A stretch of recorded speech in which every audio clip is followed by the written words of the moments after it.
नमस्कार स्टूडेंट, कैसे हैं आप सब। आज का जो हमारा टॉपिक है वो है प्रोटीन संश्लेषण के चरण। और प्रोटीन संश्लेषण के दो चरण हैं, एक तो है आपका अनुलेखन और दूसरा है अनुलिपिकरण। अनुलेखन मतलब ट्रांसक्रिप्शन एंड अनुलिपिकरण मतलब ट्रांसलेशन। इसको हम लोग क्या बोलते हैं, अनुवादन भी कहते हैं। किसको? अनुलिपिकरण को, है ना। तो एक चीज़ आपको मैं क्लियर करवा देता हूँ। हमने अनुलेखन की जो वीडियो है वो आपको प्रोवाइड करवा रखी है, मतलब इनका जो लिंक है आपको डिस्क्रिप्शन बॉक्स में मिल जाएगा। तो अनुलेखन पढ़ना जरूरी है, तभी आपको अनुलिपिकरण समझ आएगा, है ना।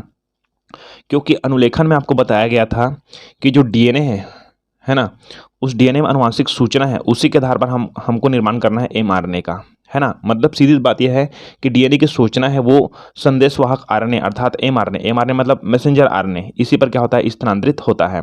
तो ये अभी मैं बता नहीं पाऊंगा पूरा कंप्लीटली, क्योंकि अनुलेखन को आपको देखना एकदम जरूरी है, तभी आप आए किसमें, अनुलिपिकरण में। ठीक है, तो सीधा हम लोग टॉपिक में चलते हैं। अनुलिपिकरण क्या है, ट्रांसलेशन क्या है। तो आपको पता होना चाहिए कि अनुलेखन में किसका निर्माण हो गया है, एमआरएनए, अर्थात सूचना किस में आ गया है, एमआरएनए में आ गया है। ठीक है, तो सीधा पॉइंट में चलते हैं। तो सबसे पहले बात देखते हैं कि मेरे पास ये है एमआरएनए। क्या है एमआरएनए? अब ये कैसे बना बोलेंगे तो ये बना है किसमें, अनुलेखन में। किसमें बना है, अनुलेखन में। ठीक है, तो एमआरएनए में बहुत सारे कोडान हैं हमारे पास, बहुत सारे क्या है, कोडान। ठीक है, तो उस कोडान को आपको याद करना है अच्छा से। जैसे कि पहला नंबर का कोडान लिख देते हैं हम लोग, AUG, AUG याद रखिएगा। ठीक है, उसके बाद GCU, उसके बाद ACG, ये त्रिक कोडान है, सब जने त्रिक कोडान है ना। उसके बाद CGA और आगे और बढ़ा लेंगे। ठीक है, तो आपको जितना आगे बढ़ाना है बढ़ा सकते हो, कोई दिक्कत नहीं है ना। तो ये है आपका एमआरएनए। क्या है, एमआरएनए। अब हम लोग चलते हैं कि अनुलिपिकरण एक्चुअली है क्या। देखे तो संदेशवाहक एमआरएनए में, ये संदेशवाहक एमआरएनए है। ओके, तो संदेशवाहक एमआरएनए में त्रिक कोडांश के रूप में उपस्थित आनुवांशिक सूचनाओं के अनुरूप, ये जो त्रिक कोडान है ना, AUG GCU, ये त्रिक कोडान है। इसी में सूचना क्या है, निहित है। क्यों? क्योंकि आपको बताया गया था अनुलेखन में जो डीएनए है, उस डीएनए में जो सूचना है वो किस में आती है, एमआरएनए में। मतलब सीधी बात है, एमआरएनए का क्या होता है, निर्माण होता है ना, मैसेंजर आरएनए का। ठीक है, तो वही मैसेंजर आरएनए अर्थात संदेशवाहक आरएनए में त्रिक कोडांश के रूप में उपस्थित आनुवांशिक सूचनाओं के अनुरूप, यहाँ पर जो त्रिक कोडान है, AUG कौन है, त्रिक कोडान है। इसी त्रिक कोडान में आनुवांशिक सूचना क्या है, निहित है। तो वही आनुवांशिक सूचना निहित है, उसी सूचनाओं के अनुरूप अमीनो अम्ल से प्रोटीन का संश्लेषण की क्रिया, ये जो कोडान है, इस कोडान में सूचना है। और आपको एक चीज पता होना चाहिए कि हमारे जो शरीर है, यह कोशिका द्रव्य है, उस कोशिका द्रव्य में 20 से 21 प्रकार के हमारे पास क्या पाए जाते हैं, अमीनो अम्ल पाए जाते हैं, है ना। कई जगह 20 लिखा होता है, तो आप 20 लिख लिए, कोई दिक्कत नहीं है ना। तो 20 अमीनो अम्ल पाए जाते हैं। यही अमीनो अम्ल जाएगा कहाँ, वो जाएगा इस कोडान के पास। ठीक है, इस कोडान के पास। अब अलग अलग अमीनो अम्ल अलग अलग कोडान के पास जाएगा, जैसे कि मिथियोनिन है एक, इसको आपको याद रखना है, मिथियोनिन, मिथियोनिन, मिथियोनाइन भी पढ़ते कई जन है ना, तो क्या करें, है ना। तो मिथियोनाइन या मिथियोनिन, तो ये जो मिथियोनिन है वो ज़्यादा है कहाँ, AUG के पास। तो यहाँ पर ये बोला जा रहा है, उसको समझिए अच्छा से कि संदेशवाहक एमआरएनए में त्रिक कोडांश के रूप में उपस्थित, ये त्रिक कोडान के रूप में उपस्थित आनुवांशिक सूचनाओं के अनुरूप अमीनो अम्ल से प्रोटीन का संश्लेषण, जब अमीनो अम्ल यहाँ जाता है ना, तो उस अमीनो अम्ल का कोडित होना शुरू हो जाता है, वो अमीनो अम्ल कोडित होना शुरू कर देता है ना। कौन कोडित करता है, ये यहाँ पर जो कोड है ना, कोडान है ना, उसमें आनुवांशिक सूचना है, उसी के अनुरूप जो अमीनो अम्ल है उसको कोडित करना शुरू करता है ये जो कोडान है ना। और जब कोडित करना शुरू करता है तो वहाँ पर श्रृंखला बनती है, पॉलीपेप्टाइड श्रृंखला बनती है। वही श्रृंखला आपका क्या बनाता है, आपका प्रोटीन बनाता है। ओके, तो अमीनो अम्ल का कोडित होगा और उसी अमीनो अम्ल से प्रोटीन के संश्लेषण की क्रिया ही क्या कहलाता है, आपका अनुलिपिकरण कहलाता है। हमारा मेन पॉइंट कौन है, प्रोटीन का संश्लेषण। ओके, तो आपको समझ आ गया होगा, ये कोडान है, एमआरएनए का कोडान है, इस कोडान के पास सूचना है, यहाँ बहुत सारे हमारे पास अमीनो अम्ल है, इस अमीनो अम्ल को यहाँ ले जाना है। अच्छा, और एक चीज़ और बताता हूँ कि इस अमीनो अम्ल को ले जाने वाला भी एक जीन रहेगा, वो क्या है आपका tRNA। क्या है, tRNA।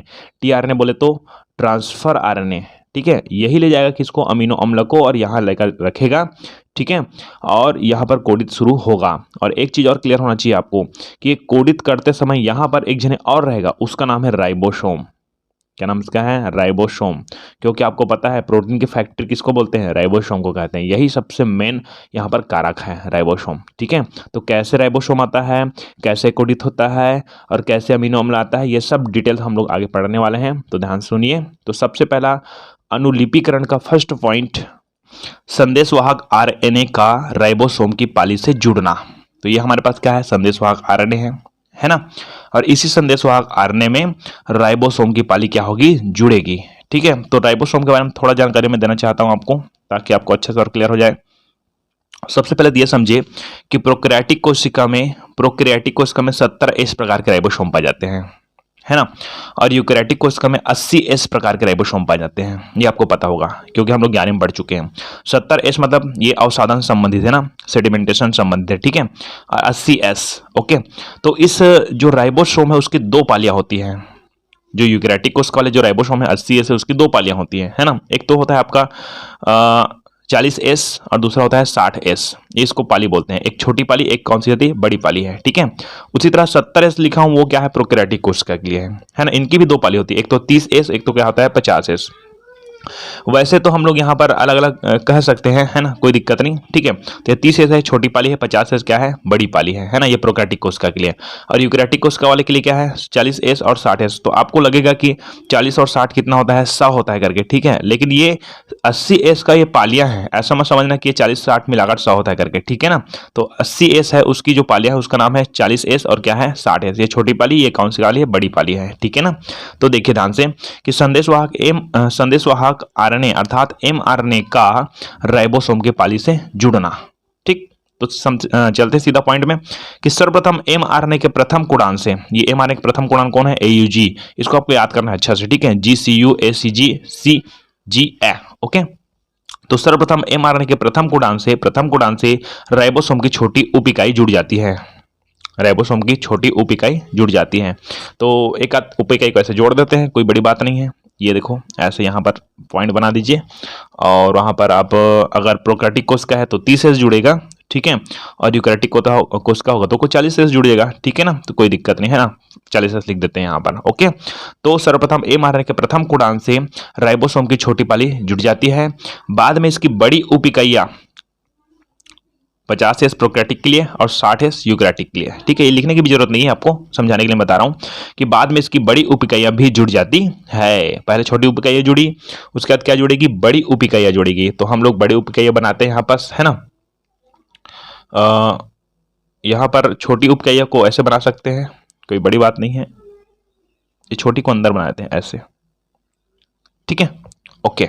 छोटी उप इकाइयां हो गया, और ऊपर में हम लोग बनाते हैं बड़ी उप इकाइयां ऐसे, ठीक है, ये बड़ी उप इकाइयां, क्लियर है, ओके। तो ये हो गया, आपको कंप्लीट पता चल गया। ये छोटी उप इकाइयां, ये क्या है, बड़ी उप इकाइयां, है ना। यहाँ पर बगल में भी लिख सकते हो, कोई दिक्कत नहीं, ठीक है, लेकिन यहाँ पर 10 एंगल ज्यादा अच्छा रहेगा, ठीक है। तो ओके, ये हो गया प्रथम कोडान से, ये प्रथम कोडान से है, ये प्रथम कोडान से छोटी उप इकाइयां जुड़ गई, ठीक है ना, इसके जुड़ जाती है, बाद में इसकी बड़ी उप इकाइयां भी जुड़ जाती है, तथा सक्रिय एमआरएनए राइबोसोम आरंभक सम्मिश्र बनाती है। इस जगह को देखिए, ये हो गया राइबोसोम, यह हो गया राइबोसोम, यह हो गया आरएनए। तो राइबोसोम जुड़ा और आरएनए जुड़ा, तो उस सम्मिश्र का नाम क्या हो जाएगा, सम्मिश्र, याद रखिएगा, है ना। तो एक तो है एमआरएनए है हमारे पास, ये हमारे पास है एमआरएनए, ठीक, और है हमारे पास राइबोसोम, ये अपने पास है राइबोसोम। अब दोनों जाने जुड़ा, मतलब एक मिश्रण बन गया एमआरएनए और किसको, राइबोसोम के। इसीलिए हम लोग बोलते हैं एमआरएनए राइबोसोम सम्मिश्र। आरंभक लिखेंगे तो भी चल जाएगा, नहीं लिखेंगे तो भी चल जाएगा, ठीक है ना, ओके। तो आपको ये पता होना चाहिए कि सर्वप्रथम एमआरएनए के प्रथम कोडान से राइबोसोम की छोटी पाली जुड़ती है, बाद में इसकी बड़ी पाली जुड़ती है ना, तथा सक्रिय एमआरएनए राइबोसोम सम्मिश्र बनाती है या बनती है। मतलब एमआरएनए ये हो गया, राइबोसोम ये हो गया, दोनों जने जुड़ गया तो बन गया क्या, एमआरएनए राइबोसोम आरंभक सम्मिश्र, ठीक है। ये है आपका पहला पॉइंट कंप्लीट, ओके, इंग्लिश से बोलेंगे तो mRNA राइबोसोम कॉम्प्लेक्स, इसको कॉम्प्लेक्स बोलते हैं सम्मिश्र को, ठीक है ना। ये हो गया पहला पॉइंट आपका अनुलिपिकरण का। दूसरा पॉइंट में चलते हैं। देखिए अब क्या हुआ, पहला पॉइंट में समझ आया ना, ठीक। दूसरा पॉइंट चलते हैं, अमीनो अम्ल का सक्रियण। अब बात करते हैं अमीनो अम्ल। अब हमको इसको छोड़ देना है, इधर को छोड़ देना है, अब आगे चलते हैं हम लोग, ठीक है। कोशिका द्रव्य में 20 विभिन्न प्रकार के अमीनो अम्ल निष्क्रिय अवस्था में पाए जाते हैं। चलो अब ये कोशिका है, मनुष्य के शरीर में कोशिका है ना भैया, है ना। तो उस कोशिका के अंदर कौन होता है, केंद्रक होता है, ये सबका आपको पता है ना। कोशिका के अंदर केंद्रक बीच में, है ना। और यहाँ पर होता है कोशिका द्रव्य, क्या होता है, कोशिका द्रव्य, ठीक है। इसी कोशिका द्रव्य में 20 प्रकार के क्या पाए जाते हैं, बोलते हैं अमीनो अम्ल। क्लियर है, ठीक है। यही के एक बार आपको देखने को मिलेगा 21 प्रकार के भी बोलते हैं, है ना। तो कोशिका द्रव्य में 20 विभिन्न प्रकार के अमीनो अम्ल निष्क्रिय अवस्था में पाए जाते हैं। ओके, यहां पर जो अमीनो अम्ल रहेगा, जैसे कि मैं 3 अमीनो अम्ल का नाम आपको क्लियर करवा देता हूं, आपको अच्छे से याद रखना है। एक अमीनो अम्ल है हमारे पास है मिथियोनिन, मिथियोनिन याद रखिएगा अच्छा से, मिथियोनिन, ठीक है। दूसरा अमीनो अम्ल का नाम याद रखिएगा आप, एलेनिन, एलेनिन। और तीसरा अमीनो अम्ल का नाम रखिए आपको थ्रियोनिन, थ्रियोनिन। इसको अधिकतर तो इंग्लिश में ही लिखते हैं, है ना। ओके, तो इस तरह से आपको याद रखना है, मिथियोनिन, एलेनिन और क्या है, थ्रियोनिन। क्लियर है।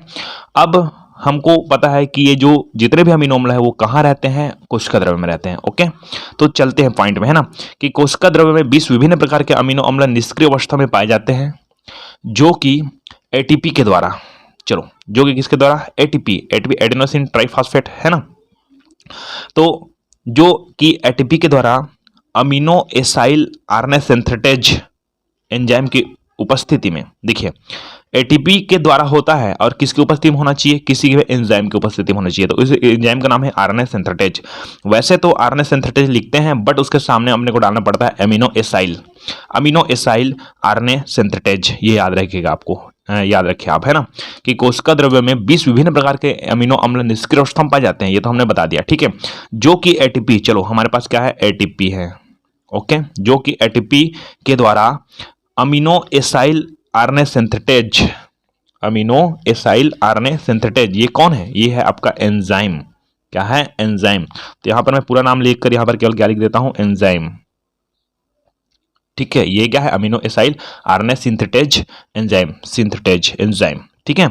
इनकी उपस्थिति में सक्रिय होते हैं, मतलब ये जो अमीनो अम्ल है निष्क्रिय अवस्था में पड़े थे ना, यहां पर मैं लिख देता हूं amino acid, amino acid. English में अमीनो बोलते हैं, हिंदी में अमीनो बोलते हैं। इंग्लिश में एमिनो बोल देते हैं, एमिनो, और हिंदी में अमीनो बोल देते हैं, अमीनो, ठीक है। तो इसमें दिक्कत नहीं होनी चाहिए आपको, ठीक है। अमीनो एसिड प्लस एटीपी और एंजाइम, तो ये आपको पता हो गया कि अमीनो अम्ल निष्क्रिय अवस्था में पाए जाते हैं। अब एटीपी के द्वारा किसकी उपस्थिति में, कोई भी एंजाइम की उपस्थिति, जैसे कि आरएनए सिंथेटेज, कोई भी नहीं, इसी को लिखना है, ठीक है। आरएनए सिंथेटेज की उपस्थिति में ये जो अमीनो अम्ल है क्या होता है, एक्टिव हो जाता है। क्या होता है, एक्टिव। अब देखिए क्या बनाता है, देखो तो यहाँ पर आरएनए, एमआरएनए और राइबोसोम जब मिला तब क्या बना, एमआरएनए राइबोसोम सम्मिश्र बना ना। उसी तरह यहां देखें तो कि इस क्रिया में अमीनो एसाइल, एएमपी मतलब amino acyl, okay, amino acyl enzyme सम्मिश्र का निर्माण होता है। अमीनो एसिड मिला तो अमीनो एसाइल, ठीक है। एंजाइम, एंजाइम, क्योंकि देखो इसमें एमआरएनए और राइबोसोम मिला तो एमआरएनए राइबोसोम सम्मिश्र बना। उसी तरह इसमें क्या है, अमीनो एसिड मिला और कौन मिला, एंजाइम। एटीपी तो केवल साथ रहा है, मतलब कहा जाए यही मेन पॉइंट है, बट ये किसी क्रिया का क्रियान्वयन कर रहा है, किसी क्रिया का क्रियान्वयन कर रहा है ना। तो मतलब ये दोनों जने मिल रहा है, कौन कौन, अमीनो एसिड और कौन है, एंजाइम। क्लियर है। वैसे तो तीनों कार्य कर रहा है, बट जो बनेगा, जो सम्मिश्र बनेगा उसका नाम हो जाएगा अमीनो एसाइल एंजाइम सम्मिश्र।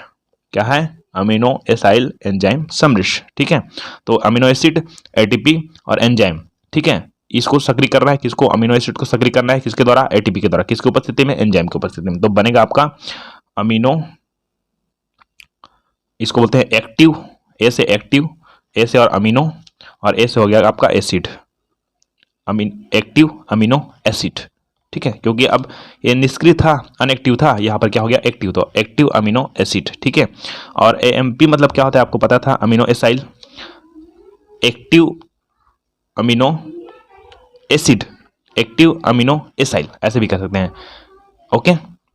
या तो आप लोग डायरेक्टली नाम भी लिख सकते हो किसका, अमीनो एसाइल एंजाइम सम्मिश्र का, ठीक है, ओके।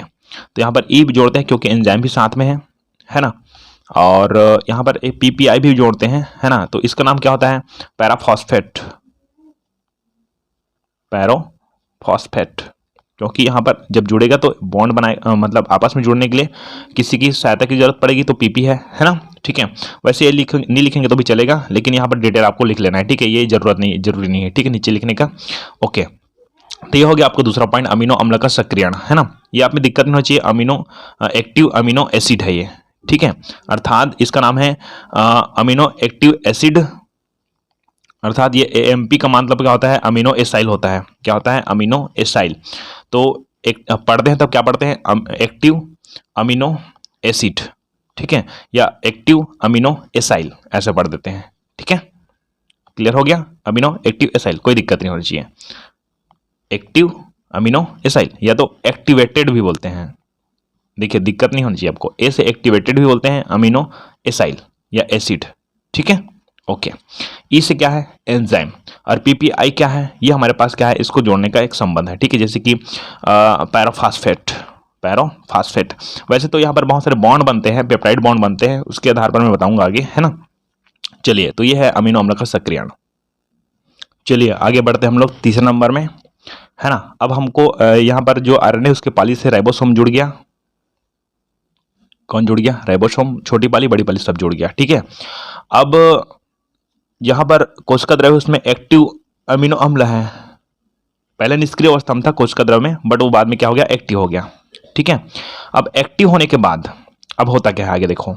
कौन एक्टिव हो गया? अमीनो अम्ल। आपको 3 प्रकार के अमीनो अम्ल बताया था मैंने, मिथ्योनिन, एनेलिन और थ्रियोनिन, ठीक है। आगे क्यों बता रहा हूं? क्योंकि आपको याद हो जाए, है ना। तो आगे का पॉइंट है सक्रिय अमीनो अम्ल का टीआरएनए पर स्थानांतरण।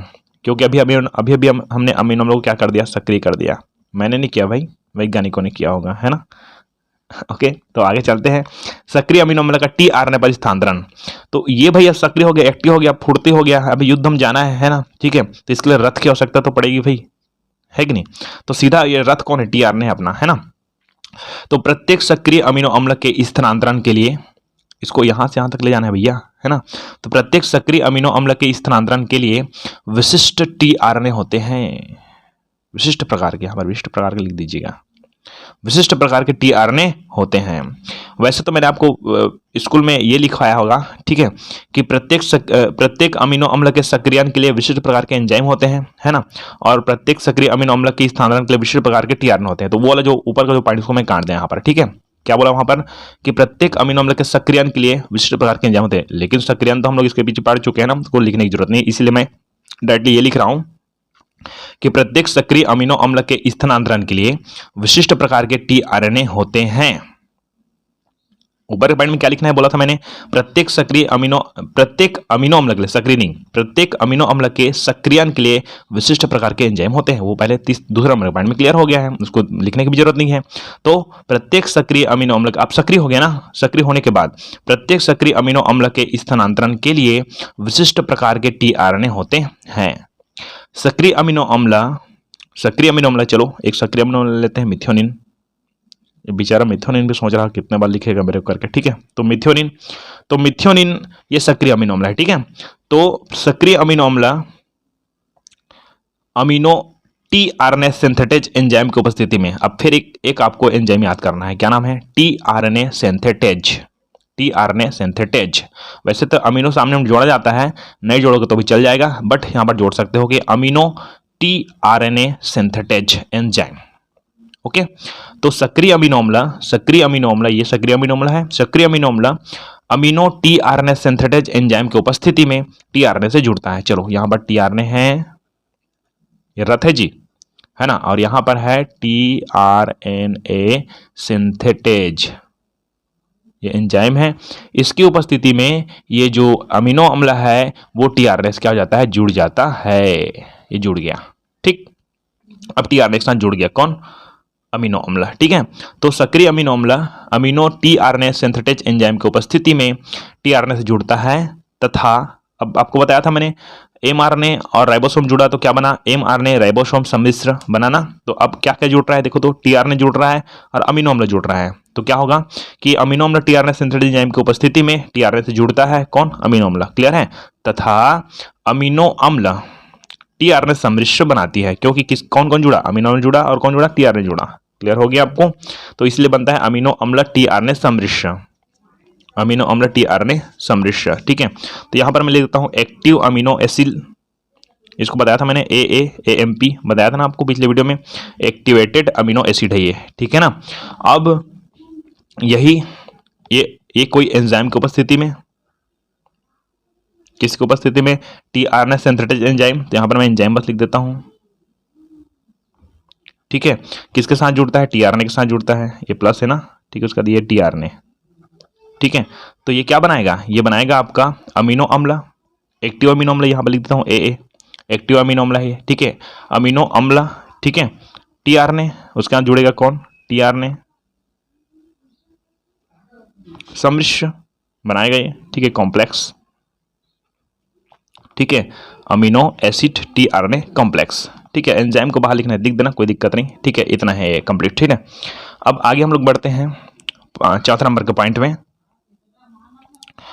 ये आपको समझ आ गया होगा कि यहाँ पर अब ये tRNA के साथ कौन जुड़ गया, अमीनो अम्ल। अब इसको आगे ले जाना है, तो देखिए ध्यान से, है ना, चौथा नंबर का पॉइंट,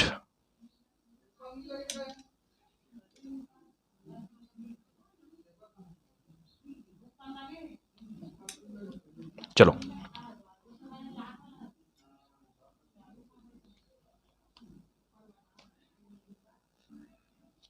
तो चौथा नंबर के पॉइंट में देखते हैं हम लोग पॉलीपेप्टाइड संश्लेषण का प्रारंभ। जो पॉलीपेप्टाइड श्रृंखला है ना, यहाँ पर श्रृंखला लिख लीजिएगा, श्रृंखला का प्रारंभ, है ना, ये तो नहीं लिखने की जरूरत पड़ेगी, पॉलीपेप्टाइड संश्लेषण का प्रारंभ, है ना। जो पॉलीपेप्टाइड श्रृंखला है वो कैसे बनना शुरू करते हैं, तो यहाँ देखते हैं, ठीक है। तो ये आपको पता हो गया, पहले आपका राइबोसोम आ गया, ये भी एक्टिव हो गया, एकदम सब तैयार है अब, है ना, ठीक है। अब इसको क्या करना है, केवल ले जाना बस है यहाँ पास, है ना, ओके। तो देखो यहाँ पर प्रोकैरियोटिक कोशिका में यह क्रिया फार्माइल मिथ्योनिन से तथा यूकैरियोटिक कोशिका में यहाँ मिथ्योनिन नामक अमीनो अम्ल से शुरू होता है। तो आपको तो प्रोकैरियोटिक को पढ़ना नहीं, क्योंकि हम लोग प्रोकैरियोटिक नहीं है तो थोड़ी पढ़ेंगे, है नहीं, हम लोग खुद क्या है, यूकैरियोटिक है नहीं। तो यह क्रिया फार्माइल मिथ्योनिन से तथा यूकैरियोट में, तो लिखना है लिख दो, कोई दिक्कत नहीं। प्रोकैरियोटिक कोशिका में कहाँ शुरू होता है, फार्माइल मिथ्योनिन से शुरू होता है। ये मिथ्योनिन कौन है, अमीनो अम्ल है, ठीक है ना। यहाँ पर देखो तो एक चीज आपको यहाँ पर मैं बताता हूँ आपको, मैंने यहाँ पर बताया कि अमीनो अम्ल एक्टिव अमीनो अम्ल tRNA कॉम्प्लेक्स बनाएगा। तो ये कैसे बनेगा देखो, तो अमीनो अम्ल का नाम लिखना है, यहाँ पर अमीनो अम्ल बस लिखे हैं ना हम लोग, तो अब तो अमीनो अम्ल का नाम लिखना है। हमारे पास मिथ्योनिन अमीनो अम्ल है ना, तो इसको लिखेंगे हम लोग मिथ्योनिन tRNA सम्मिश्र, ठीक है, मिथ्योनिन tRNA सम्मिश्र, ऐसे लिखेंगे अब मेन नाम, है नहीं। तो मिथ्योनिन आया ना, तो ये मिथ्योनिन देखो तो, ठीक है। ये वाला किसके लिए है, प्रोकैरियोटिक कोशिका के लिए। तो यहाँ पर आपको शुरू में लिखना पड़ेगा फार्माइल मिथ्योनिन, लेकिन हमको इसको पढ़ना नहीं है, फार्माइल मिथ्योनिन को नहीं पढ़ना है, हमको पढ़ना क्या है, मिथ्योनिन बस को पढ़ना है, ठीक है। तो प्रोकैरियोटिक कोशिका में यह गया फार्माइल मिथ्योनिन से तथा यूकैरियोट कोशिका वाले में, देखिए प्रोकैरियोटिक कोशिका वाले को क्या बोलते हैं, प्रोकैरियोट्स बोलते हैं, पता है ना, प्रोकैरियोट्स। प्रोकैरियोटिक कोशिका वाले को पूरा लिखने की जरूरत नहीं है, प्रोकैरियोटिक कोशिका लिखने की जरूरत नहीं, क्या लिखना है, प्रोकैरियोट्स में यह क्रिया फार्माइल मिथ्योनिन से तथा यूकैरियोटिक कोशिका वाले क्या बोलते हैं, यूकैरियोट्स में यहाँ मिथ्योनिन से नामक अमीनो अम्ल से क्या होता है, प्रारंभ होता है। तो हमको कहाँ शुरू करना है, मिथ्योनिन से, क्योंकि हम लोग यूकैरियोटिक कोशिका है, ठीक है। चलिए अब आगे बढ़ते हैं। सर्वप्रथम होता क्या है कि mRNA के 5 डेज सिरे से, mRNA एक श्रृंखला होती है ना, जिसका एक डेज 3 डेज सिरा हो गया, एक हो गया 5 डेज। इसमें केवल एक ही श्रृंखला होती है ना, आपको पता होगा, ठीक है। डीएनए में जैसे कि 2 हेलिक्स होता है ऐसे, है ना, तो इसमें केवल एक ही होता है, ठीक है।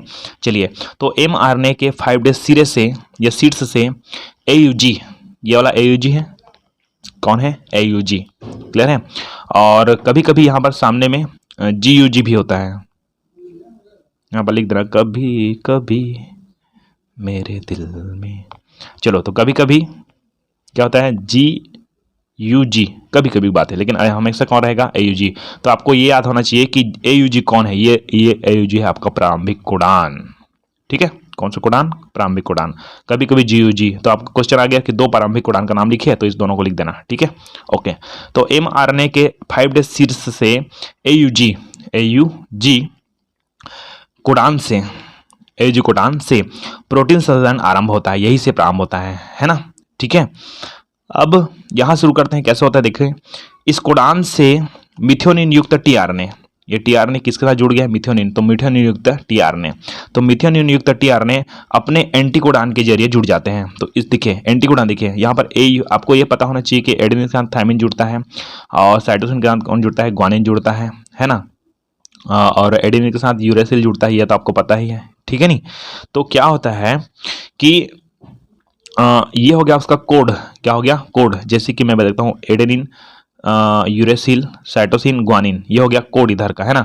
तो इसका जो इसके साथ जुड़ता है, ये आपको मैंने पिछले वीडियो में बता रखा कि एडेनिन ग्वानिन के साथ, एडेनिन थायमिन के साथ जुड़ता है, या यूरेसिल के साथ जुड़ता है ना।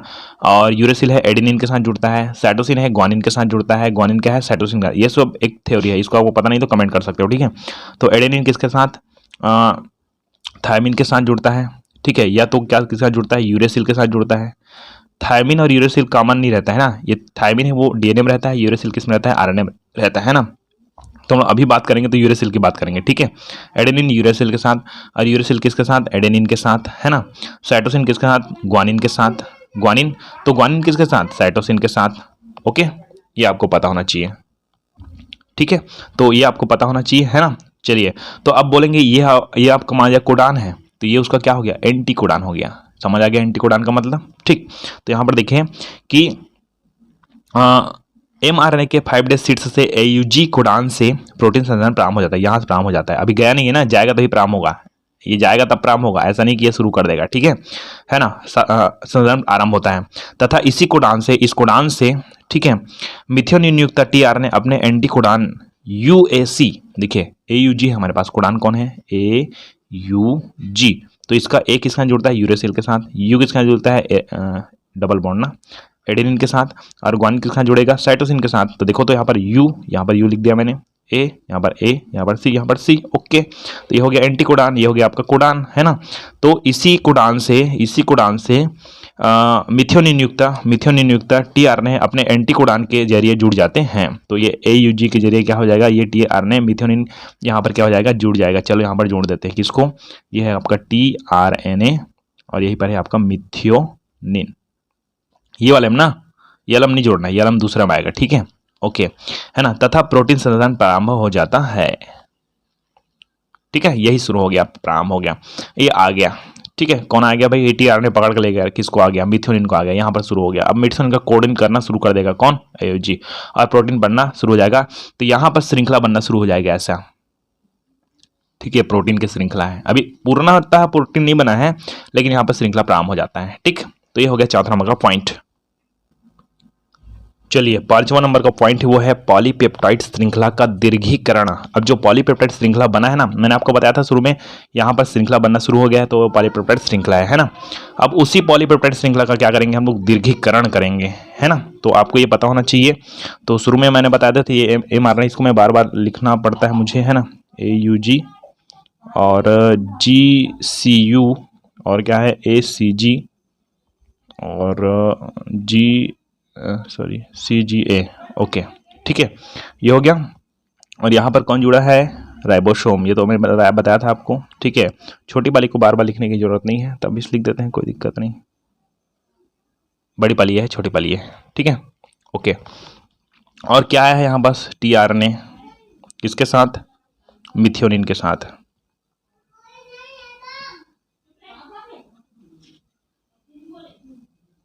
ठीक है। ये मिथ्योनिन के साथ आ गया। अब पॉइंट में देखते हैं ध्यान से, है ना। ये राइबोसोम की बड़ी पाली, ठीक है। तो राइबोसोम की बड़ी उपइकाई में 2 स्थल होते हैं, इस चीज को ध्यान सुनिएगा। राइबोसोम की बड़ी इकाई में 2 स्थल होते हैं, ठीक है। तो राइबोसोम की बड़ी उपइकाई में 2 स्थल होते हैं। राइबोसोम की बड़ी उपइकाई में कितने स्थल होते हैं? 2 स्थल होते हैं। चलिए, एक स्थल यह बना देते हैं हम लोग, ये, और दूसरा बनाते हैं ये, ठीक है। इसको हम लोग बोलते हैं पी साइट, इसको बोलते हैं हम लोग ए साइट। अब ये पी साइट, ए साइट क्या है देखे तो, कि राइबोसोम की बड़ी उपइकाई में 2 स्थल होते हैं। ग्राही स्थल जिसको बोलते हैं एक्सेप्टर साइट, ये हो गया ग्राही स्थल, ठीक है। तथा दाता स्थल जिसको बोलते हैं पेप्टिडिल साइट। क्लियर है, ये पी साइट मतलब पेप्टिडिल साइट, ये हो गया ए साइट मतलब एक्सेप्टर साइट, है ना। तो इसको पी साइड बोल देते हैं, शॉर्टकट में इसको बोलते हैं ए साइड बोल देते हैं। क्लियर हो गया। तो राइबोसोम की बड़ी उपइकाई में 2 स्थल होते हैं, ग्राही स्थल और क्या है, दाता स्थल होते हैं, ठीक है। पहला अमीनो अम्ल, देखिए आपको बताया था मैंने एक मिथियोनिन है ना। ये जो मिथियोनिन है वो टीआरएनए के साथ जुड़ेगा, है ना। दूसरा आपको बताया था क्या मैंने, एलेनिन अमीनो अम्ल, ये भी किसके साथ जुड़ेगा, टीआरएनए के साथ। प्रत्येक अमीनो अम्ल के लिए अलग अलग हमारे पास विशिष्ट प्रकार के क्या होते हैं, टीआरएनए होते हैं, है ना। उसके बाद है थ्रियोनिन, है ना, इसके साथ जुड़ेगा वो टीआरएनए, है नहीं। तो आपको बताया था मैंने कि जब एक्टिव अमीनो अम्ल टीआरएनए के साथ जुड़ता है तो क्या बनाता है, टीआरएनए अमीनो अम्ल टीआरएनए सम्मिश्र, अर्थात क्या बनाएगा ये, मिथियोनिन टीआरएनए सम्मिश्र बनाएगा, ठीक है ना। पहला ऐसा बनाएगा, इसको क्या बनाएगा, एनेलिन टीआरएनए सम्मिश्र, ये भी बनाएगा, है ना। और ये क्या बनाएगा आपका, थ्रियोनिन टीआरएनए सम्मिश्र, ये बनाएगा। ये प्रथम अमीनो अम्ल हो गया, ये द्वितीय अमीनो अम्ल हो गया, ये तृतीय अमीनो अम्ल हो गया, ऐसा बनता रहा है, ठीक है। तो आप इसको इंग्लिश में भी लिख सकते हो, कोई दिक्कत नहीं है, जैसे कि मिथियोनिन लिख देते हो तो ऐसा मिथियोनिन, ये 9 लिखा होता है लेकिन नीन पढ़ते हैं हम लोग, ठीक है। जैसे कि एनेलिन है, एलेनिन,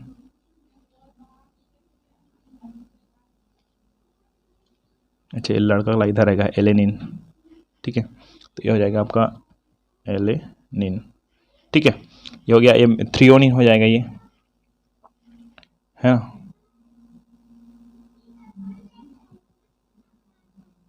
थ्रियोनिन, ये देखो। तो थ्रियोनिन टीआरएनए सम्मिश्र को आप लोग कॉम्प्लेक्स बोल सकते हो, बोलते ही हैं, बोल सकते हो नहीं, है ना, ठीक है।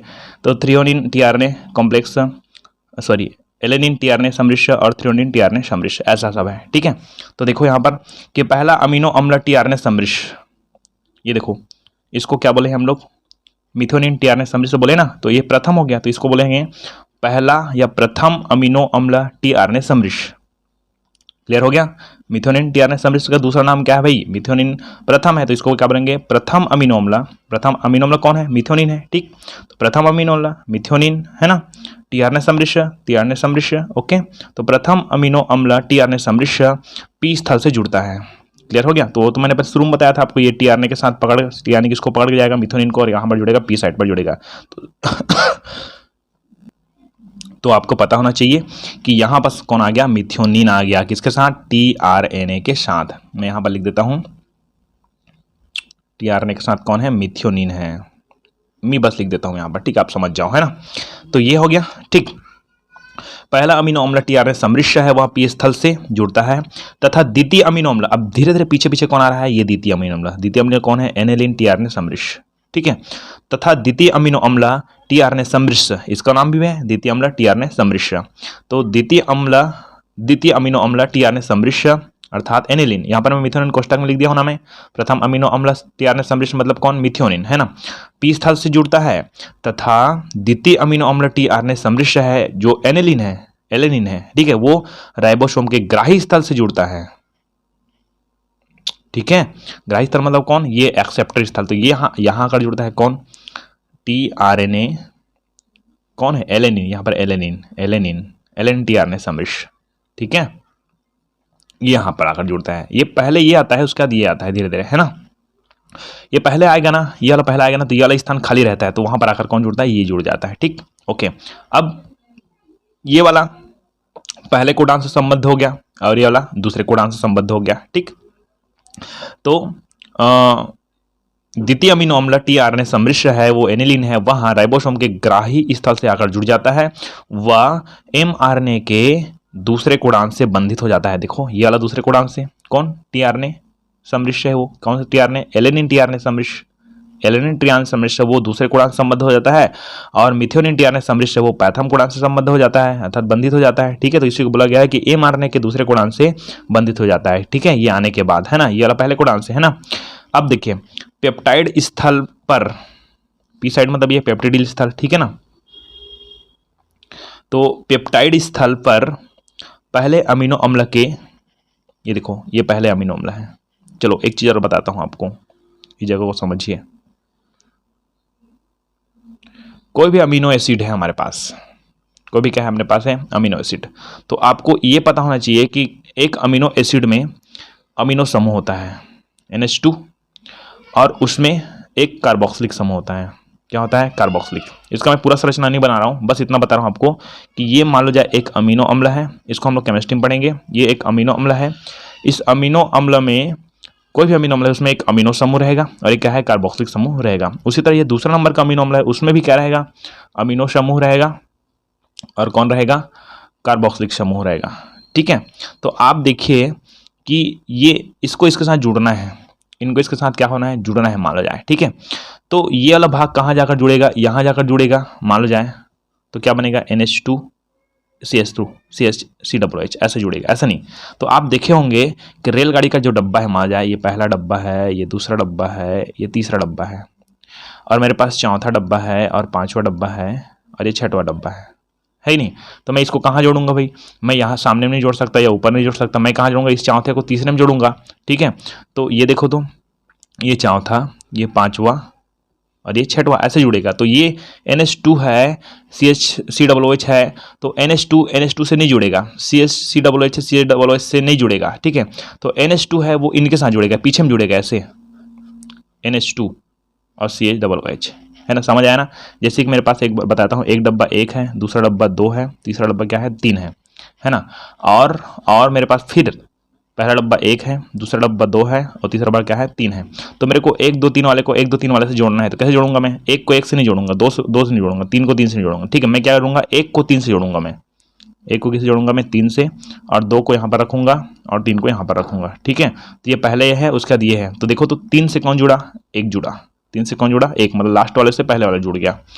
इसके लास्ट 3 है और इसका पहला कौन है? 1 है, तो ये इसके जुड़ गया। ठीक, इसी तरह ये बोला जाता है कि NH2 CH है ना, उसमें से क्या होगा CH उसको जोड़ना है किसके साथ? NH2 के साथ, ये इसके साथ जुड़ेगा। समझ आ गया? तो इसको मैंने क्या कैसे लिखा है उसको देखो कि पेप्टाइड स्थल पर, अर्थात पेप्टिडिल स्थल पर, है ना, पेप्टिडिल स्थल पर पहले अमीनो अम्ल के कार्बोक्सिलिक समूह। ठीक है, तो ये आपको क्लियर हो गया। अच्छा, यहाँ पर पी साइड पेप्टिडिल स्थल बोलते हैं, इसको पेप्टाइड स्थल भी कहते हैं, ऐसे लिखा होता है यहाँ पर पेप्टिडिल ऐसे लिखा होता है। ठीक है ना, तो पेप्टिडिल, इसको पेप्टाइड भी पढ़ते हैं, है ना, ऐसे कि PE पेप और TI है तो टाई हो गया पेप्टाइड, है ना। यहाँ पर ये वाला लोप हो जाता है, तो पेप्टाइड स्थल भी कहते हैं, इसको पेप्टिडिल भी पढ़ते हैं बहुत जगह। ठीक है, ओके। तो पेप्टाइड स्थल पर पहले अमीनो अम्ल के कार्बोक्सिलिक समूह, चलो ये पहला अमीनो अम्ल है जिसमें मैंने बताया था अमीनो समूह और क्या है कार्बोक्सिलिक समूह है, तो उसका कार्बोक्सिलिक समूह। ठीक है, तो पहले अमीनो अम्ल के कार्बोक्सिलिक समूह तथा द्वितीय अमीनो अम्ल के अमीनो समूह, इसका क्या अमीनो समूह, ये दोनों क्या होगा जुड़ेगा। ठीक है ना। तो पेप्टाइड स्थल पर पी साइट पर पहले अमीनो अम्ल के कार्बोक्सिलिक समूह तथा द्वितीय अमीनो अम्ल के अमीनो समूह के मध्य पेप्टाइड बंध बनने के कारण इन दोनों के बीच, यहाँ पर देखो, तो यहाँ पर ये पहला अमीनो अम्ल है, ये दूसरा अमीनो अम्ल है। ठीक है, और यहाँ पर क्या बन गया, यहाँ पर प्रोटीन संश्लेषण शुरू हो गया है, सॉरी यहाँ पर शुरू होगा पहले तो, है ना। ठीक है, बाद में यहाँ पर शुरू होगा। ठीक है, तो यहाँ पर ये बन गया, देखो तो पहला अमीनो अम्ल का कौन कार्बोक्सिलिक समूह, दूसरा अमीनो अम्ल का क्या हमारे पास अमीनो समूह, पहला अमीनो अम्ल का कार्बोक्सिलिक समूह और द्वितीय अमीनो अम्ल का अमीनो समूह के मध्य पेप्टाइड बंध बनने के कारण, इन दोनों के मध्य पेप्टाइड बंध बनने के कारण, है ना, बंध बनने के कारण दोनों अमीनो अम्ल जुड़ जाते हैं। तो ये दोनों अमीनो अम्ल क्या हो गया, जुड़ गया, क्योंकि श्रृंखला को बनाना है ना अपने को। ठीक है, यहाँ पर प्रोटीन का संश्लेषण हो रहा है, यहाँ पर संश्लेषण हो रहा है, तो खंड खंड में हो रहा है, लेकिन दोनों को जोड़ेंगे तो एक श्रृंखला बनते बनते जाएगा बहुत दूर तक। ठीक है नहीं, ओके। तो ये क्लियर हो गया आपको कि पहले अमीनो अम्ल के कार्बोक्सिलिक समूह और द्वितीय अमीनो अम्ल के अमीनो समूह के मध्य पेप्टाइड बंध बनने के कारण दोनों अमीनो अम्ल जुड़ जाते हैं। ओके, आगे देखते हैं। बंध निर्माण पश्चात पी स्थल का टीआरएनए, देखो यहाँ पर जो बॉन्ड बना तो ये मिथुनिन का कोडित हो गया, यहाँ पर मिथुनिन का कोडन करना शुरू कर दिया AUG। अब मिथुनिन खत्म, कौन खत्म? मिथुनिन। तो उसको पकड़ कर कौन लाया था? टीआरएनए लाया था। यहाँ पर देखो तो मैं लिखा था एम मिथुनिन टीआरएनए, ठीक है। तो मिथुनिन खत्म हो गया क्योंकि इसको कोडित करना शुरू कर दिया, AUG कोडित हो गया, ये खत्म हो गया, प्रोटीन बन गया। और ये वाला जो अमीनो अम्ल है उसको साथ कौन जुड़ा हुआ है? ये दूसरा वाला अमीनो अम्ल जुड़ा हुआ है, ठीक, किसके साथ? पेप्टाइड बॉन्ड के साथ, ठीक है ना। तो यहाँ पर ये इसका जो प्रोटीन का निर्माण होता है वो प्रारंभ हो जाता है, वो कंप्लीट हो जाता है, ठीक है। मिथुनिन का कोडित हो गया। अब बचा क्या? टीआरएनए, ओनली क्या बचा? टीआरएनए, ठीक है। और इसके पास क्या है? इसके पास क्या है? आपके पास एलेनिन भी है और टीआरएनए भी है, इसका भी कोडित होगा आगे, ठीक है ना। तो अभी तो केवल किसका कोडित हो गया? मिथुनिन का, है ना। तो क्या होता है कि इस दोनों के बीच बॉन्ड बन गया है, ठीक है। इसका भी कोडन शुरू हो गया है, इसका भी कोडन शुरू हो गया है, लेकिन शुरुआत किसका होता है? इसका होता है, ये याद रखिएगा, ठीक। इसका कोडन थोड़ा सा बाद में होगा, ठीक है। तो यहाँ पर भी कोडित हो गया, यहाँ पर भी प्रोटीन बनना शुरू हो गया है, मतलब प्रोटीन नहीं बोल सकते उसको, पॉलीपेप्टाइड श्रृंखला बोल सकते हैं। तो वही श्रृंखला बन रहा है, इन दोनों के बीच ऐसे जुड़ गया, ठीक है, जुड़ रहा है, दोनों श्रृंखला बन रहा है, वो जुड़ रहा है आपस में, ठीक है। अब क्या होता है कि जब यहाँ पर हमारे पास देखिए, यहाँ पर पॉइंट में क्या देखिए कि पहले अमीनो अम्ल के कार्बोक्सिलिक समूह तथा द्वितीय अमीनो अम्ल के अमीनो समूह के मध्य पेप्टाइड बंध बनने के कारण दोनों अमीनो अम्ल आपस में क्या होते हैं? जुड़ जाते हैं। बंध निर्माण पश्चात, ये बंध निर्माण हो गया है, ठीक है। तो बंध निर्माण पश्चात पी स्थल का टीआरएनए, कौन से स्थल का आरएनए? पी स्थल, ये पी स्थल है ना, पी स्थल का टीआरएनए मुक्त हो जाता है। तो क्यों? क्योंकि अपना साथी नहीं रहा ना, मिथुनिन नहीं रहा ना, कोडित हो गया ना, तो टीआरएनए क्या हो जाता है? मुक्त हो जाता है। इसको भेज दो कहीं पास टीआरएनए को, ठीक है। टीआरएनए क्या हो जाता है? मुक्त हो जाता है। थोड़ा आगे बढ़ते हैं, बहुत लंबा जाता है ये।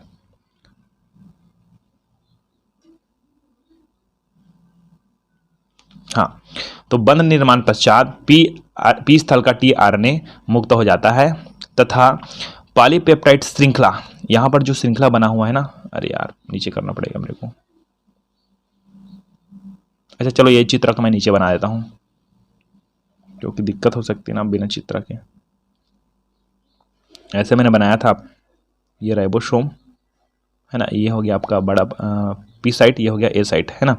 ये हो गया आपका AUG, ये GCU और ये क्या है? ACG। यहाँ पर कौन गया है? आपका मिथ्योनिन और टीआरएनए, जिसमें से मिथ्योनिन का कोडिन हो गया और टीआरएनए बचा, वो भी क्या हो गया? मुक्त हो गया। यहाँ पर कौन है? यहाँ पर ए साइट पर कौन है? एलेनिन, मतलब द्वितीय अमीनो अम्ल, टीआरएनए सम्मिश्र, है ना, ये है हमारे पास, ठीक है। तो ये यहाँ पर रखो, अभी इसका कोडिन हो गया, खत्म, ठीक है। अब इसकी बारी है ना। अब क्या होता है देखो तो कि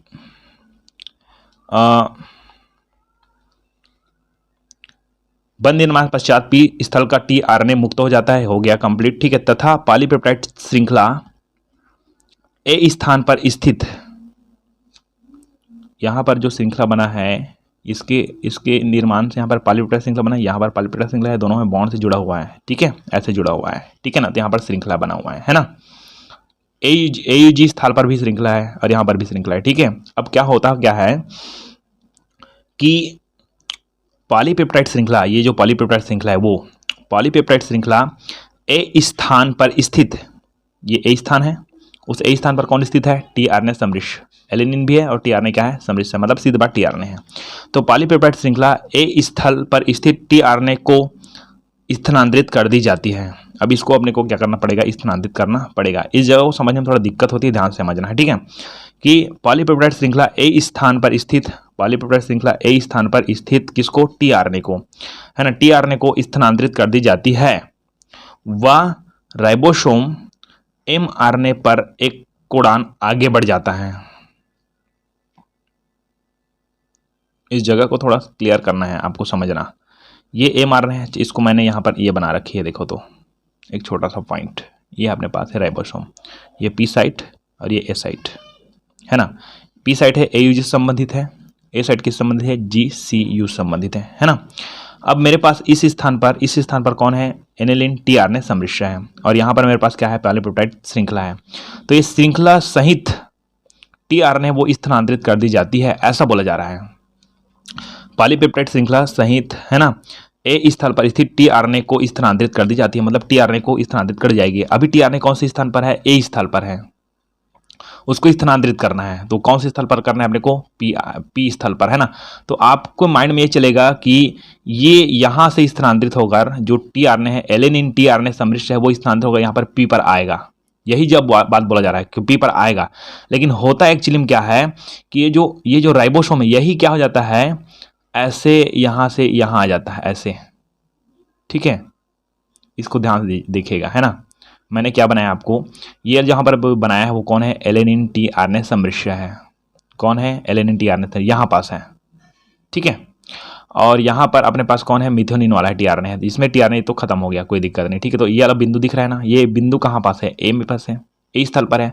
मतलब टीआरएनए सम्मिश्र है और पॉलीपेप्टाइड श्रृंखला है वो कहाँ पास है, ये किस पर है, ए स्थल पर है, ठीक है। अब इसी को हम लोग स्थानांतरित कर देते हैं किसमें, पी स्थल पर। तो होता क्या है, वो अपने जगह पर ही है, राइबोसोम ऐसे ही स्थानांतरित होता है। देखो तो ये स्थानांतरित हो गया। अब देखो तो यही बिंदु इसमें था ना, अब यही बिंदु इसमें आ गया तो पी स्थल में आ गया, तो आपको लगेगा कि ये स्थानांतरित है, नहीं, ये राइबोसोम आगे बढ़ रहा है और वो वही पास है, ठीक है। तो इसको ऐसे बोल दिया गया है कि पॉलीपेप्टाइड श्रृंखला ए स्थान, यहाँ पर पॉलीपेप्टाइड श्रृंखला कहाँ पर था, ए स्थान पर, ये था यहाँ पर ए स्थान, यहाँ पर ए स्थान पर बना था, ठीक है।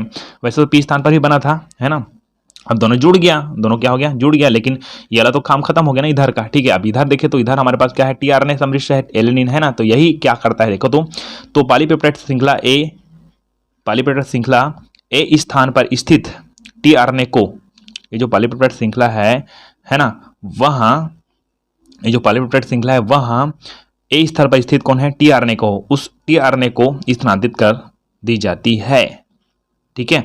तो ये जो टीआरएनए वो कहाँ चला जाएगा, पी स्थल पर। तो एक्चुअली वो नहीं जाता है, वो राइबोसोम से जाता है ऐसे, तब ये पी स्थल पर आ गया। अब देखो तो अब ये पी स्थल पर आ गया। अब ये चीज़ देखो कि ये GCU कोड है वो पी स्थल पर आ गया और ACG कोड है कौन सी स्थल पर आ गया, ए स्थल पर आ गया। क्लियर हो गया। तो पॉलीपेप्टाइड श्रृंखला ए स्थान पर स्थित टीआरएनए को स्थानांतरित कर दी जाती है, ठीक है ना। वह राइबोसोम mRNA पर एक कोड आगे बढ़ जाता है। ये जो पीला रंग का दिख रहा है ना, ये राइबोसोम में एक कोड आगे बढ़ गया, ये वाला कोड खत्म, ये कोड में बढ़ गया, आगे बढ़ गया, ठीक है। एक कोड आगे बढ़ जाता है, अर्थात ए स्थल का टीआरएनए पॉलीपेप्टाइड चेन सहित पी स्थल पर आ जाता है। यही तो बताया मैंने, ये ARNA है, ये ARNA पर स्थित, सॉरी ये पर ए साइड पर स्थित, ए स्थल पर स्थित, यहाँ पर बोला मैंने ए स्थल पर टीआरएनए पॉलीपेप्टाइड चेन सहित पी स्थल में आता है। तो यहाँ पर जो पॉलीपेप्टाइड चेन बना हुआ है किसमें, यहाँ पर, ठीक है। वैसे तो यहाँ पर भी बना है, ठीक है, दोनों जुड़ गया है, तो यहाँ पर बना है बोलेंगे अभी ए स्थल पर, ये ए स्थल पर बना हुआ है। तो अब यहाँ पर ऐसे जाएंगे तो ये सब पॉलीपेप्टाइड चेन कहाँ पर आएगा, पी स्थल पर आएगा, ठीक है। यहाँ पर चैन को छोड़ नहीं जाना, ये आगे चैन बढ़ता ही रहेगा, ठीक है, बनता जा रहा है, ठीक है। तो ये हो गया अपने पास, ठीक है। तो इस जगह को देखिए, ए स्थल का टीआरएनए पॉलीपेप्टाइड चेन सहित, ये ए स्थल है, ए स्थल का कौन, टीआरएनए पॉलीपेप्टाइड चेन सहित, टीआरएनए कौन किसको पकड़ा हुआ है, एलेनिन को, ठीक है। टीआरएनए पॉलीपेप्टाइड चेन सहित पी स्थल पर आ जाता है तथा ए स्थल पुनः किसी अन्य अमीनो अम्ल टीआरएनए सम्मिश्र के लिए, अन्य अमीनो अम्ल टीआरएनए सम्मिश्र के लिए खाली हो जाता है। क्योंकि ए स्थल में कौन था, एलेनिन था, अब वो किस में चला गया, पी स्थल में चला गया, एलेनिन है वो, ठीक है। तो ए स्थल फिर खाली हो गया, इसमें कौन आएगा, अब इसमें आएगा थ्रियोनिन टीआरएनए सम्मिश्र, ठीक है ना, यहाँ पर फिर आएगा, है ना। इसी को बोला गया है कि ए स्थल का टीआरएनए पॉलीपेप्टाइड चेन सहित पी स्थल में आ जाता है तथा ए स्थान पुनः किसी अन्य अमीनो अम्ल टीआरएनए सम्मिश्र के लिए क्या होता है, खाली हो जाता है। यह प्रक्रिया बार बार दोहराई जाती है तथा mRNA अपने अनुरूप पॉलीपेप्टाइड श्रृंखला का निर्माण कर जाता है। ये आगे बढ़ते जाता है, फिर ये वाला कोडान में आ गया, उसके बाद फिर आगे कोडान में जाएगा, ऐसे होते होते जाएगा, एक पूरा क्रिया चलती रहेगी। अब ये पूरा अब बन रहा है, क्या बन रहा है, यहाँ पर लाइन से बन रहा है एक पॉलीपेप्टाइड श्रृंखला, ऐसे बन रहा है, बनते जा रहा है, ठीक है। अब कहाँ तक जाएगा आगे देखते हैं। चलिए, तो अगला पॉइंट में चलते हैं हम लोग, पॉलीपेप्टाइड श्रृंखला का समापन। भैया कितना प्रोटीन बनेगा, बनते जाएगा, फिर शरीर तो खराब हो जाएगा ना तो सीधा हम लोग चलते हैं पॉलीपेप्टाइड श्रृंखला का समापन। तो आपको बताया था मैंने यहाँ पर AUG है ना, यहाँ से ये राइबोसोम था यहाँ पास, ठीक है ना, ये कोडित करते करते जाएगा, मिथ्योनिन को कोडित किया, एलेनिन को कोडित किया और थ्रियोनिन को कोडित, ऐसे होते जा रहा है। तो यहाँ पर दूसरा वालम जाएगा, तीसरा वालम जाएगा, ऐसे जाते अगर राइबोसोम में वो पहुंच जाता है किसके पास, समापन कोडान। आपको मैंने शुरू में प्रारंभिक कोडान बताया था, AUG GUG है ना, वो सब क्या है, प्रारंभिक कोडान है। अब हम लोग समापन कोडान का नाम याद रखते हैं। एक समापन कोडान का नाम है UAA और दूसरे समापन कोडान का नाम है UGA और तीसरे का नाम है UAG। आपको अच्छा से याद करना है, UAA, UGA और UGA, तीनों में से किसी भी कोडान के पास अगर ये राइबोसोम आ जाता है है ना, तो ये समापन कर देता है। ये पॉलीपेप्टाइड चेन है ना, उस चेन को तोड़ देता है और वो इस राइबोसोम है पॉलीपेप्टाइड चेन से क्या हो जाता है, अलग हो जाता है। ठीक है, तो इसको देखते हैं ध्यान से कि प्रोटीन संश्लेषण की क्रिया तब समाप्त होती है जब राइबोसोम mRNA के समापन कोडान जैसे कि UAA, UGA, UAG के सामने आ जाता है। क्लियर है, जब ये राइबोसोम है यहाँ से कोडित करते आ रहे हैं समापन, ये प्रारंभिक कोडान, यहाँ से बहुत सारे कोडान होंगे, बीच बीच में बहुत सारे कोड होते होते जाएगा और अचानक भयानक इसका जो पैर है किसमें पड़ जाता है, किसके पास पड़ जाता है, AUG के पास पड़ जाता है, या तो उसमें UGA या तो क्या UAG, इन तीनों में से किसी के पास भी ये चला जाता है। कौन, राइबोसोम, तब यहाँ पर समापन शुरू हो जाता है। ठीक है, तो प्रोटीन संश्लेषण की क्रिया तब समाप्त हो जाती है जब राइबोसोम mRNA के समापन कोडान UAA, UGA, UAG के सामने आ जाता है। क्लियर हो गया। अतः इन तीनों कोडान में से कोई एक राइबोसोम के ए स्थान पर आता है। चलो, ये राइबोसोम के ए स्थल कौन सा, ये वाला स्थल है। ठीक, ये वाला स्थल ए स्थल पर आता है ये। ठीक है, ये वाला भाग राइबोसोम के ए स्थल पर आ जाता है। तब होता है क्या है कि इन तीनों कोडान में से कोई एक राइबोसोम के ए स्थल पर आ जाता है, तो विमुक्ति कारकों की उपस्थिति में, विमुक्ति कारक होते हैं बहुत सारे, जैसे कि R1 है ना, R2 है ना, ऐसे R15 एक गाड़ी भी होता है ना, तो ये विमुक्ति कारक है। कौन है, विमुक्ति कारक, है ना। तो राइबोसोम के स्थान पर आता है, राइबोसोम के स्थान पर आता है, तो विमुक्ति कारकों की उपस्थिति में P स्थान पर उपस्थित tRNA, क्योंकि आपको पता है कि यहाँ कारण यहाँ शिफ्ट हो गया था तो tRNA युक्त था, यहाँ पर tRNA। ठीक है, tRNA एवं पॉलीपेप्टाइड चेन, यहाँ पर क्या बन रहा है, पॉलीपेप्टाइड चेन बन रहा है पीछे की ओर। ठीक है ना, तो विमुक्ति कारक की उपस्थिति में P स्थल पर उपस्थित tRNA एवं एक्स्ट्रा लिख दिया गया है, पैसा देते हो इसलिए, है ना। ठीक है, तो विमुक्ति कारक की उपस्थिति में P स्थल पर उपस्थित tRNA एवं पॉलीपेप्टाइड चेन के बीच का बंधन टूट जाता है, यहाँ से टूट जाता है। अब ये बनाते बनाते आ रहा है ना, ये जो राइबोसोम है बनाते बनाते, लेकिन यहाँ पर विमुक्ति कारक आ जाते हैं, एक तोड़ देता है, तो ये यहाँ पर जो पॉलीपेप्टाइड श्रृंखला क्या हो गया, अलग हो गया, ये राइबोसोम अलग हो गया, खत्म, भाग इधर से अब, है ना। ठीक है, क्योंकि आदमी को जब तक काम होता है तब तक याद करते हैं, बात यही है ना। चलिए, तो क्या बताया मैंने कि विमुक्ति कारकों की उपस्थिति में P स्थल पर उपस्थित tRNA, P स्थल पर यहाँ पर आ जाए जब थोड़ा सा काम है ना, tRNA पर उपस्थित नहीं P स्थल पर उपस्थित tRNA एवं पॉलीपेप्टाइड चेन के बीच का बंधन क्या होता है, टूट जाता है। ये tRNA हो गया, ये हो गया इसका पॉलीपेप्टाइड श्रृंखला, तो पॉलीपेप्टाइड चेन है उसका, ये दोनों के बीच का कनेक्शन टूट जाता है। एवं पॉलीपेप्टाइड चेन tRNA एवं mRNA, ये mRNA तथा राइबोसोम की दोनों उपइकाइयाँ, ये और ये नीचे में और उपइकाई बनाया था, वो सब क्या हो जाती है, मुक्त हो जाती है। सब जने अपन अपनी जगह जाएंगे। ठीक है, अंत में विमुक्त पेप्टाइड श्रृंखला के पहले अमीनो अम्ल के फार्माइल समूह का विलगाव, यहाँ पर फार्माइल समूह होता है किसमें, अमीनो अम्ल में। ठीक है, यहां पर तो क्लियर हो गया कि सब जने अपने अपनी जगह चले गए। कौन, पॉलीपेप्टाइड चेन tRNA, mRNA तथा राइबोसोम, राइबोसोम की दोनों उपइकाइयां मुक्त हो जाती है, तो कंप्लीट हो गया। अंत में क्या होता है कि विमुक्ति पश्चात, है ना, अंत में क्या होता है कि विमुक्त पॉलीपेप्टाइड श्रृंखला के पहले अमीनो अम्ल के, यहाँ पर शुरू में पहला अमीनो अम्ल था, पॉलीपेप्टाइड चेन बना, यहाँ पर चेन में तो पहले अमीनो अम्ल, दूसरा अमीनो अम्ल, ऐसे बनाते बनाते गया ना, यहाँ पर लास्ट अमीनो अम्ल होगा। ठीक है, तो क्या बोला जा रहा है कि विमुक्ति पॉलीपेप्टाइड श्रृंखला, ये विमुक्त हुआ है ना, विमुक्ति लिख सकते हैं, विमुक्ति नहीं लिखेंगे, विमुक्त लिखेंगे। ठीक है, ये पॉलीपेप्टाइड श्रृंखला विमुक्त हो गई, क्योंकि मैंने बताया था आपको पॉलीपेप्टाइड चेन अलग हो गया, tRNA अलग हो गया, mRNA अलग हो गया, राइबोसोम अलग हो गया। तो अब हम बात करते हैं कि इसकी बस की, है ना। तो विमुक्त पॉलीपेप्टाइड श्रृंखला के पहले अमीनो अम्ल के फार्माइल समूह, यहाँ पर फार्माइल समूह है, इसे फार्मिल बोलते हैं, लेकिन मैं फार्माइल पढ़ता हूँ। ठीक है, फार्माइल समूह का विलगाव मतलब अलग होना। ठीक है, विलगाव है ना, वह एंजाइम फार्मिलेज की सहायता से होता है। अर्थात सीधी बात यह है कि जो फार्मिलेज एंजाइम है ना, वो फार्माइल समूह का क्या करता है, विलगाव कर देता है। किसका, यहाँ पर पूरा कंप्लीटली जो पॉलीपेप्टाइड चेन है उसके जो पहला नंबर का जो अमीनो अम्ल है उसका। तो विमुक्त पॉलीपेप्टाइड श्रृंखला के पहले अमीनो अम्ल के फार्माइल समूह का विलगाव प्रकीर्ण व फार्मिलेज की सहायता से होता है। उसके बाद जो पॉलीपेप्टाइड श्रृंखला है, पॉलीपेप्टाइड श्रृंखला है, वहां पॉलीपेप्टाइड श्रृंखला अकेले या अन्य श्रृंखलाओं के साथ, पूरा अन्य और बहुत सारी श्रृंखला है, उन श्रृंखलाओं के साथ कुंडलित होकर स्थायी प्रोटीन अणु में क्या हो जाता है, बदल जाता है, खत्म काम। इसमें कोई दिक्कत होगी?